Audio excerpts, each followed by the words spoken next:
J'ai demandé à la petite, maman fait quoi dans la vie? Elle avait du mal à répondre. J'ai insisté. Elle a fait sa mère est mendiante à Benjerville.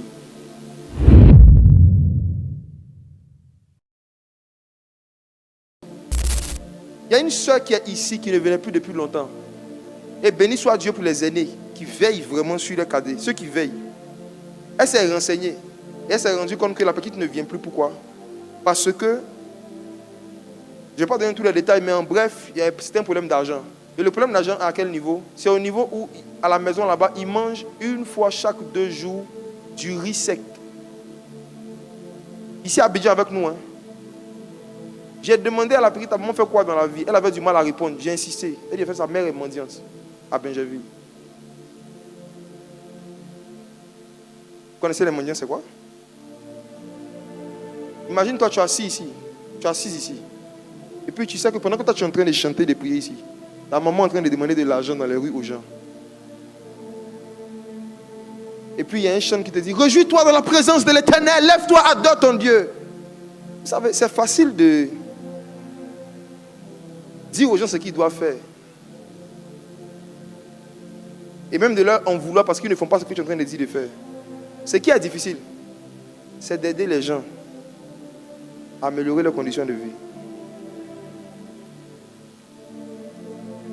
Ne vous frustrez pas vite, surtout vous qui dirigez. Quand vous demandez à tout le monde de faire quelque chose, et vous voyez qu'il y en a qui ne font pas, ce n'est pas toujours par orgueil et par rébellion. Il y en a qui ont des problèmes que vous ne pouvez pas imaginer. C'est leur corps qui est dans la salle, leur esprit ailleurs. Ils n'entendent même pas ce que vous dites. Parce que Satan est en train de les cribler avec la misère. Pendant que nous, on est en train de penser à notre prochain iPhone. Je ne peux pas m'imaginer que dans notre église ici, on a quelqu'un dont la mère est mendiante. Je ne peux pas m'imaginer. Ça m'a fait quelque chose. Et c'est un cas parmi tant d'autres. Je me suis assis il y a 2 mois. J'ai demandé à tous les baptisés de la promotion de 2024 de venir me voir à mon bureau. Tous ceux qu'on a baptisés en 2024 de venir le voir. J'ai parlé avec chacun pendant des heures. J'ai découvert des choses. Il y en a qui ne partaient pas à l'école à cause de 200 000 francs. Il y en a qui ont fini l'école, qui n'ont pas pu soutenir parce que papa n'a pas soldé la scolarité. 300 000 francs, 100 000 francs. Des montants qui, par la grâce de Dieu, pour nous aujourd'hui, ce n'est pas un problème. Mais moi, je ne peux pas deviner, je ne peux pas savoir que des gens sont là, ils dansent, ils chantent, mais ils ont ce genre de problème. Il y en a qui n'arrivent pas à manger 2 fois par jour, mais vous ne savez pas. Ils ne viendront pas vous dire. Mais il y a une partie de l'œuvre de Dieu et du prophétique qui consiste à poser des questions. Quand Jésus est ressuscité, la première question qu'il a posée aux disciples, il ne leur a pas demandé, avez-vous prié aujourd'hui? Avez-vous quelque chose à manger? Il y a des questions que si vous ne posez pas aux gens qui vous entourent, vous n'êtes pas prophétique. Il y a un niveau dans le prophétique qui consiste à vérifier que chaque personne qui est en contact avec toi a de quoi pouvoir à ses besoins de base. C'est le prophétique. Il n'y a rien de plus prophétique que ça. Quand Jésus a ressuscité, son premier souci, c'était de régler les problèmes alimentaires des disciples.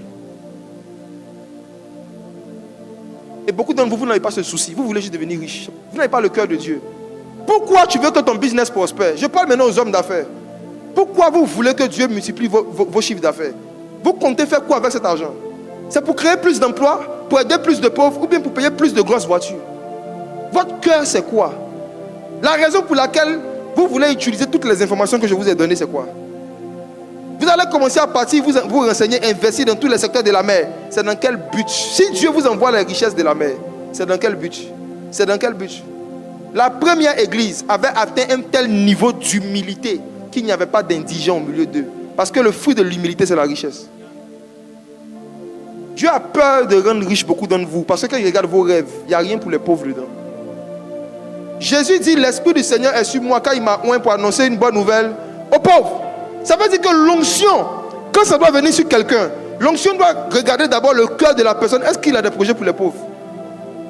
Et c'est en fonction de ta quantité de projets pour les pauvres que Dieu va déterminer la quantité d'onction qu'il met sur ta tête. La quantité d'idées, d'inspiration, de business qu'il met sur ta tête. Il y a deux frères, 2 entrepreneurs sont venus me voir aujourd'hui. Ils ont appris que j'avais une nouvelle entreprise. Ils sont venus regarder, ils sont venus poser des questions.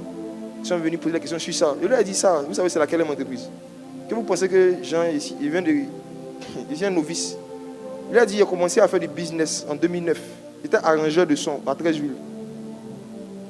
Quand j'étais païen, il me battait pour gagner ma vie, pour avoir l'argent, pour aller boire. C'est-à-dire,